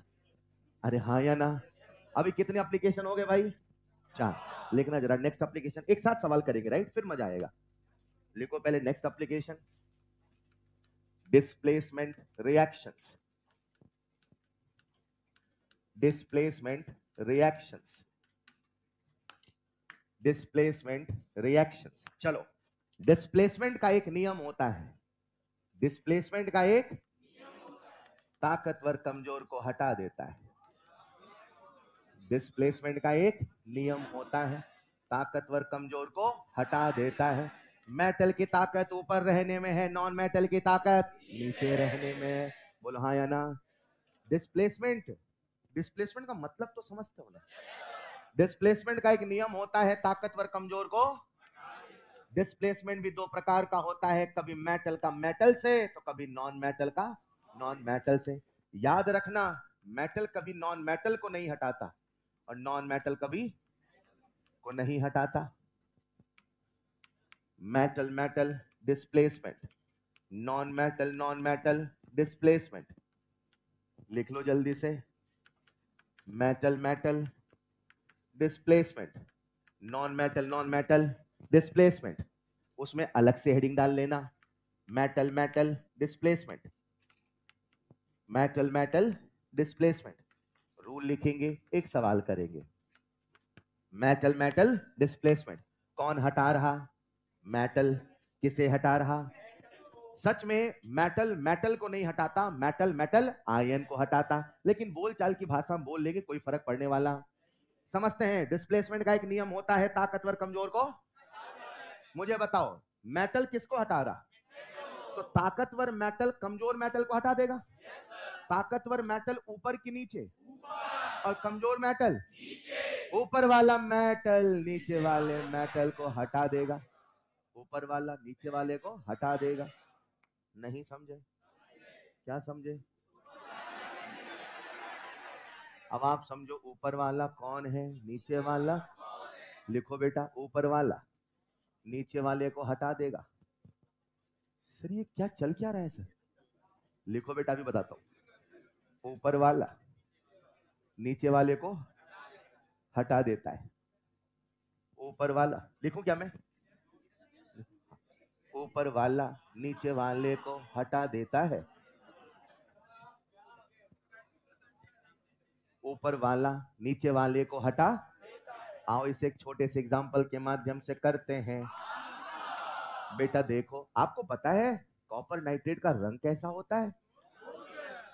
मत जानो बेटा, आओ आपके मत जानो, रहने दो, रंगहीन है दुनिया। जिंक प्लस कॉपर नाइट्रेट, सभी बच्चों का मुझे ध्यान चाहिए बोर्ड पे। मेरा सवाल आपसे, बताओ ये रिएक्शन होगी कि नहीं होगी? रिएक्शन होने का मतलब समझो, जिंक ने किसे हटाना है, तो मेटल ने किसे हटाना है? सच में मेटल मेटल को हटा रहा कि मेटल आयन को? मगर बोलचाल की भाषा में बोल दिया जाता है। अब चेक करो, क्या जिंक की हिम्मत है कॉपर को हटाने की? नियम क्या है? ऊपर वाला नीचे वाले को हटा देता है। बोलो डन। क्या जिंक कॉपर को डिस्प्लेस कर सकता है? Yes sir. क्या जिंक नाइट्रेट बन सकता है? Yes sir. क्या कॉपर नाइट्रेट का नीला रंग डिकलराइज होगा? Yes sir. तो सवाल पूछा जाता है जिंक के बर्तन में एक नीला रंग का कॉपर नाइट्रेट रखें, बताओ इट विल डिकलराइज और नॉट? अरे यस और नो? लिख लो बेटा, जिंक नाइट्रेट, साथ में क्या बनेगा? कॉपर। समझे क्या? अब यही सवाल घुमा के ऐसे पूछता है, उसने कहा चांदी का चम्मच, क्या बोला उसने? क्या चांदी का चम्मच कॉपर नाइट्रेट के सॉल्यूशन में रखा जा सकता है? क्या चांदी का, ये जिंक है, मैं चांदी की बात कर रहा हूं। नया सवाल, क्या चांदी का चम्मच कॉपर नाइट्रेट में रखा जा सकता है? जो लोग नहीं समझ पाए उनके लिए रुक, रुक, अरे कोई दिक्कत नहीं बेटा, कोई आराम समझेंगे, आराम से। ये बेटा समझ में आया? ये रिएक्शन होगी कि नहीं होगी? बेटा मैं अभी चित्र बनाऊंगा चांदी के चम्मच का, इधर देखो ना, इधर आओ, इधर देखो, अरे इधर देखो भाई, जिंक प्लस कॉपर, ये रिएक्शन होगी कि नहीं होगी? लेकिन मान लो ये रिएक्शन ऐसे होता, कॉपर प्लस जिंक नाइट्रेट, ये होता कि नहीं होता? लिख लो, क्रॉस लिखो, अब बेटा लिखते चलो, है ना, लिखते चलो। लेकिन यही सवाल कई बार रिएक्शन पूछता है और कई बार ऐसे पूछता, क्या उसको वहां रख सकते, क्या ये हो सकता? सिंपल सा कंसेप्ट होता है, अगर आप किसी भी सब्सटेंस को कहीं रख रहे हो तो जो रख रहे हो वही होना चाहिए। पता चला आपने चांदी का चम्मच रखा था, एक दिन बाद देखे बचा ही नहीं, तो रख ही नहीं सकते हो, हाँ या ना? सिंपल सा कंसेप्ट है। कहने का मतलब क्या है? बढ़ू आगे, बढ़ू आगे। लेट्स इमेजिन आपके सामने एक ऐसा सवाल आया, मान लो चांदी का चम्मच, स्पून ऑफ एजी, हाँ या ना? अब आपने चांदी का जो चम्मच लिया, उसे आपने रखा मान लो पल भर के लिए कॉपर नाइट्रेट में, कहां रखा? तो सवाल पूछेगा क्या उसे रख सकते हो? आदि नहीं, क्यों नहीं रखोगे बेटा, डर जाएगा क्या? अच्छा रखोगे तो क्यों रखोगे? सर अगर हमने चांदी का चम्मच रखा है तो बाद में भी चांदी का चम्मच होना, आधे करे नहीं सर उसे हमें गोल्ड बनाना है, बेटा वो नहीं हो पाएगा, चांदी बच जाए यही बहुत बड़ी बात है, समझ पा, गोल्ड नहीं बनता है ऐसे, हाँ या ना? जो है वो बच जाए वही बड़ी बात है। उनसे भी कह रहा हूं जिनके 600 नंबर थे। स्पून ऑफ सिल्वर, बोलो हाँ या ना? हमारे सामने किसका चम्मच है प्यारे बच्चों? चांदी का। अब चांदी का चम्मच आपने कहा मिलाया? कॉपर नाइट्रेट में, हाँ या ना? जब चांदी को कॉपर नाइट्रेट में रखोगे तो क्या चांदी कॉपर को हटाएगा? क्यों? छापा, सबसे ऊपर कॉपर, उसके नीचे Hg, उसके नीचे Ag, हाँ या ना? तो क्या ये इसको डिस्प्लेस कर सकता है? नियम होता है ताकतवर कमजोर को हटा देता है, और सिल्वर ताकतवर, मतलब चांदी के चम्मच को रखा जा सकता है, यस रखा जा सकता है, कुछ होने वाला नहीं है। पर मान लो रिएक्शन हो जाती तो हम कहते रख नहीं सकते, बोलो हाँ या ना? ऐसे सवाल पूछ लेता हूं, क्या जिंक के चम्मच को कॉपर नाइट्रेट में रख दोगे? नहीं सर, जिंक का चम्मच नहीं बचेगा, क्या बन जाएगा? तो नहीं रख पाओगे ना बेटा, रखे थे चम्मच, चम्मच कहां गया, गड़बड़ हो जाएगी, हाँ या ना? बोलो क्लियर है? लिख लो जल्दी से, हाँ। Spoon of silver can be placed in copper nitrate, लिखना यस वी कैन प्लेस, लिख लो बेटा। अगर आप समझ गए तो चलते हैं नेक्स्ट में, नॉन मेटल डिस्प्लेसमेंट, राइट? अब मुझे बताओ, नॉन मेटल की ताकत ऊपर रहने में है कि नीचे रहने में? लिख लो बेटा, non metal displacement, non metal displacement. तो क्या रूल बना ले अपन, नीचे वाला ऊपर वाले को हटाएगा कि ऊपर वाला? क्या दुनिया आ गई है? नहीं, क्या जमाना आ गया है, देख लो, नीचे वाला ऊपर वाले को हटा देगा। कलयुग है, कलयुग। नीचे वाला ऊपर वाले को हटा देगा, हाँ या ना? आओ एक छोटे से सवाल के माध्यम से इस कंसेप्ट को करते हैं आत्मसात। आपके सामने रिएक्शन लिखिए KCl प्लस I2, बताओ ये रिएक्शन होगी कि नहीं होगी? एक मिनट, आयोडीन नॉन मेटल है, क्लोरीन भी नॉन, क्या आयोडीन क्लोरीन को हटा पाएगा? रूल क्या है, नीचे वाला ऊपर वाले को हटाएगा। सबसे नीचे फ्लोरीन, एक छोड़ के क्लोरीन, एक दो, तो आयोडीन तो ऊपर है, यानी नॉन मेटल ज्यादा रिएक्टिव नहीं है, ये लेस रिएक्टिव है, ये मोर रिएक्टिव है। आयोडीन की हिम्मत नहीं Cl को हटा दे, तो बताओ ये रिएक्शन होगी कि नहीं होगी? नहीं होगी, बोलो डन। क्या समझ पाए? अब इस पूरे खूब सारे सवाल करते हैं, एक बार बस एक आखिरी पॉइंट लिख ले, क्या यहां तक कोई दिक्कत? एक कॉमन सेंस का सवाल मैं आपसे पूछ लो क्या, जितने भी एलिमेंट हाइड्रोजन के ऊपर है, जितने भी एलिमेंट हाइड्रोजन के ऊपर आ जाओ, उनका एसआरपी नेगेटिव है कि पॉजिटिव? अगर एसआरपी नेगेटिव है तो एसओपी पॉजिटिव है, सेल्फ टेंडेंसी ऑक्सीडाइज होने की है, नहीं समझे? और अगर उनका एसआरपी पॉजिटिव है मतलब सेल्फ टेंडेंसी रिड्यूस होने की है। बोलो डन। एक कॉमन सेंस का सवाल पूछता हूं फिर लिखा दूंगा। कॉमन सेंस का सवाल, इमेजिन करते मेरे पास एक सॉल्यूशन है, क्या है ये? और ये है डाइल्यूट एसिड। पूरी क्लास जवाब देना प्लीज, ये है डाइल्यूट। अब डाइल्यूट का रीजन बाद में बताऊंगा। अभी मान लो एसिड है तो क्या अंदर H प्लस आयन है? मुझे H प्लस आयन से H2 बनाना है, मुझे H प्लस आयन से मतलब मुझे H प्लस को क्या करना है? जीरो का रिड्यूस की ऑक्सीडाइज, इसे क्या करना है? तो कोई करेगा तब तो होगा, समझना। एक डाइल्यूट एसिड का सॉल्यूशन है, उसके अंदर H प्लस के, मुझे H प्लस से H2 यानी मुझे H प्लस को रिड्यूस मतलब किसी को ऑक्सीडाइज होना। बोलो इसे कौन रिड्यूस करेगा? जो इसके ऊपर होंगे कि जो इसके नीचे होंगे? पक्का? All elements having negative SRP. क्या बोला मैंने? ऑल, क्योंकि जिनका एसआरपी नेगेटिव है वो तो इसके, सोच लो, क्योंकि हाइड्रोजन जीरो था, जीरो के नीचे पॉजिटिव है, जीरो के ऊपर, जो ऊपर है नेगेटिव है, जो नेगेटिव है ऊपर है। अरे बोलो यार, जितने भी एलिमेंट हाइड्रोजन के ऊपर होंगे जिनका एसआरपी नेगेटिव होगा, उनके अंदर एक कैपेसिटी है, they can liberate hydrogen gas from dilute acid solution. बोलो डन। एक बार फिर से, मेरे पास डाइल्यूट एसिड का, उसके अंदर H प्लस के, मुझे H प्लस से H2 मतलब मुझे H प्लस का रिडक्शन मतलब किसी को ऑक्सीडाइज होना, जो होगा ऑक्सीडाइज उसे ऊपर होना, जो होगा रिड्यूस उसे नीचे होना। रिडक्शन किसका हो रहा है? तो ऑक्सीडाइज किसी, last point, displacement of hydrogen gas, displacement of hydrogen gas from dilute acid solution. अब डाइल्यूट क्यों बोला इसका कारण बाद में दूंगा, ठीक है?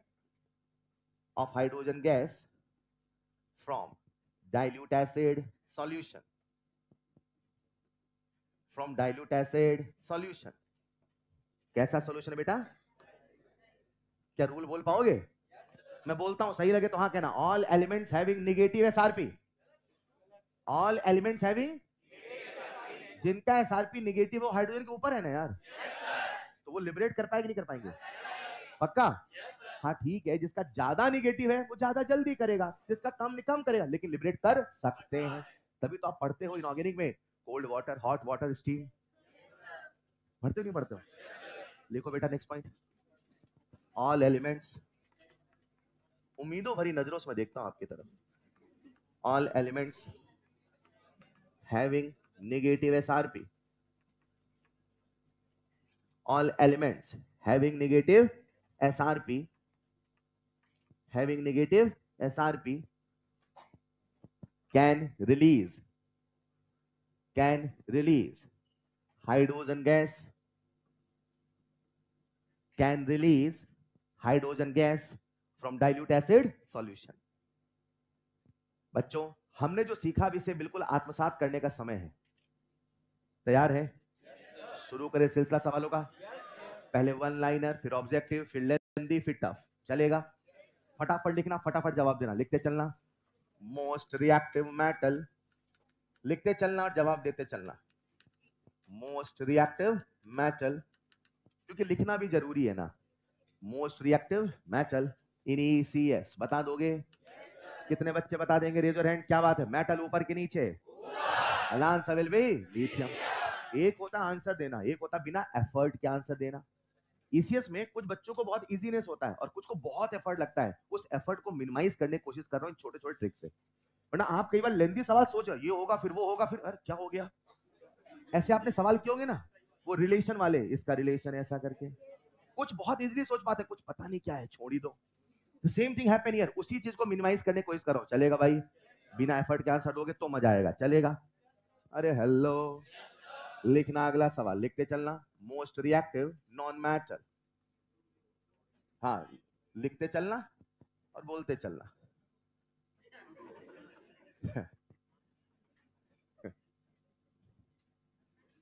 Most reactive non metal and answer will B fluorine. लिख लो बेटा, बेस्ट ओए, बेस्ट ओए इनिशियस, बेस्ट ओए इनिशियस। समझ गए क्या? सर ने बोला ओ एन एन, पहुंच जाओ नीचे एंड आंसर इज, ठीक है बेटा। अब रुको रुको रुको, सर ने मेटल का तो ट्रिक बता दिया, नॉन मेटल का खुद से सोचना पड़ेगा, क्योंकि इतने सारे हो जाएंगे फिर कंफ्यूज हो जाओगे। मैंने बोला मिस्टर मियो, मिस्टर, वो रूल मेटल में चलेगा। एक बार समझना, मिस्टर मतलब रिडक्टेंट बोले तो मेटल, ऑक्सीडेंट बोले तो मेटल, नॉन मेटल में उल्टा करना है, क्योंकि ऑक्सीडेशन मेटल का होता है लेकिन ऑक्सीडेशन नॉन मेटल आयन का होता है, नॉन मेटल में उल्टा चलता है। अरे बोलो, आज मुझे बताओ ये क्या पूछ रहा है? ओ हाँ या ना? अगर होता मेटल तो आंसर होता मेटल आयन, लेकिन ये मेटल है कि नॉन मेटल? तो आयन बोलोगे नहीं बोलोगे? नहीं बोलोगे, आंसर विल बी फ्लोरीन। बोलो डन। देखो अगला सवाल, लिखते चलना, अभी सीख जाओगे, लिखते चलना। Best R A, best R A initials, R A समझ गए? रिड्यूसिंग एजेंट, रिड्यूसिंग एजेंट, पहले ट्रिक लगाओ, राम म मतलब मेटल, मतलब सबसे ऊपर, सबसे ऊपर कौन है? अब अपने आप से पूछो आंसर, लिथियम होगा, लिथियम आयन, लिथियम। अब आप अंधा बोल रहे हो, मिस्टर मियो, आर बोले तो मेटल, आर बोले तो मेटल, आर बोले तो मेटल, आर बोले तो, बस लिखो बेटा। अरे ठीक है भाई, लिखो, विच इज द, याद रहेगा ना? आर बोले तो, लिखना जरा, बेस्ट, बेस्ट, बस बस लिखते चलना बेटा, बोलते जरूर रहो लेकिन आपके हाथ चलते रहे, है ना? मुझे उससे मतलब है। बेस्ट ओए, आपको बताना है सबसे बढ़िया ओए कौन है, लिख लो, lithium, chlorine, lithium, chlorine, Cl minus and the last one is F minus. इसी में चुनना है, आंसर सोच रहे कोई दिक्कत नहीं। बेस्ट ओए, ओ बोला ONM, ओ बोला तो ओ, मतलब सबसे नीचे वाला चुनना है। अब इनमें देखो, सबसे ये Cl3 नहीं है भाई, Cl2 है। एक बात तो पक्की, मुझे सबसे नीचे वाला चुनना है। बेहतरीन सवाल, एग्जाम में आएगा, आधी जनता नेगेटिव करके आएगी, देखते हैं आप क्या करते हो। आराम से, कोई जल्दबाजी नहीं, अभी उतरने दो आराम से। मुझसे क्या बोला? ओए, तो अपना ट्रिक लगा, ONM, नीचे पहुंच जाना है, तो सबसे नीचे फ्लोरीन होना चाहिए, लेकिन फ्लोरीन नॉन मेटल है, नॉन, और रूल याद करो, मिस्टर मियो, मिस्टर, अगर मेटल होता तो आंसर मेटल आयन होता, लेकिन ये मेटल है कि नॉन मेटल? तो आंसर आयन होगा कि नॉन मेटल होगा? आंसर तो F2 होना, लेकिन F2 तो ऑप्शन में है ही नहीं, यानी अब हमें वो चुनना नहीं। बोलो डन। होना तो F2 चाहिए था, मगर सर ने F2 तो ऑप्शन में दिया ही। अरे तुम जाओ, अब खेल इसमें होने वाला। अच्छा तुम तो पहले ही चले गए, अब इन दोनों, फिर तू कहां चला गया?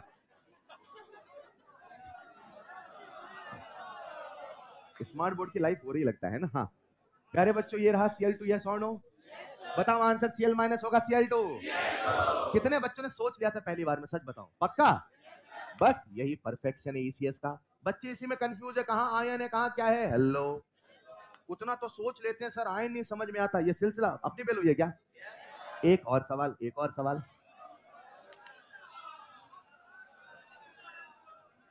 Best RA, number 1 lithium, number 2 lithium plus, number 3 Na, number 4 Na plus.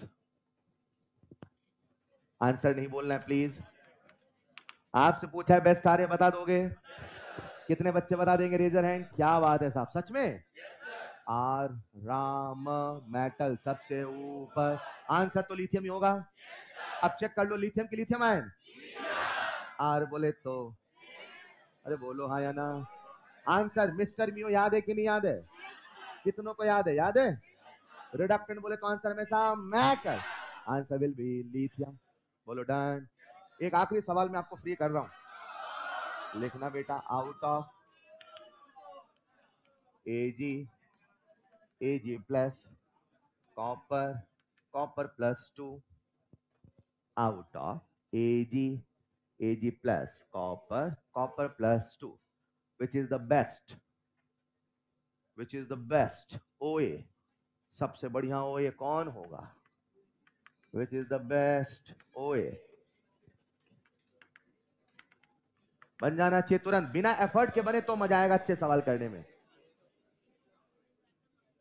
Effort को मिनिमाइज करना है, दिमाग के प्रोसेसिंग को बचाना है। समझ पा रहे हैं क्या? कितने बच्चों से बन जाएगा? Raise your hand. क्या बात है, सबसे बन गया। आपसे क्या बोला? आउट क्या बेस्ट ओए, मतलब ONM, मतलब नीचे पहुंचना है। छापा पड़ा था? छापा पड़ा था? नहीं पड़ा था? CHAPA copper Ag platinum AU। ऊपर कौन है, नीचे कौन है? आंसर कौन होगा? अब Ag होगा। Ag का आयन, रूल बोलो मिस्टर लियो, जब भी आए हो तो आंसर होगा मेटल आयन। बोलो डन। अभी बहुत सारे सवाल कराने हैं, नेक्स्ट क्लास में कराऊंगा, उसके बाद होमवर्क दे दूंगा, चलेगा?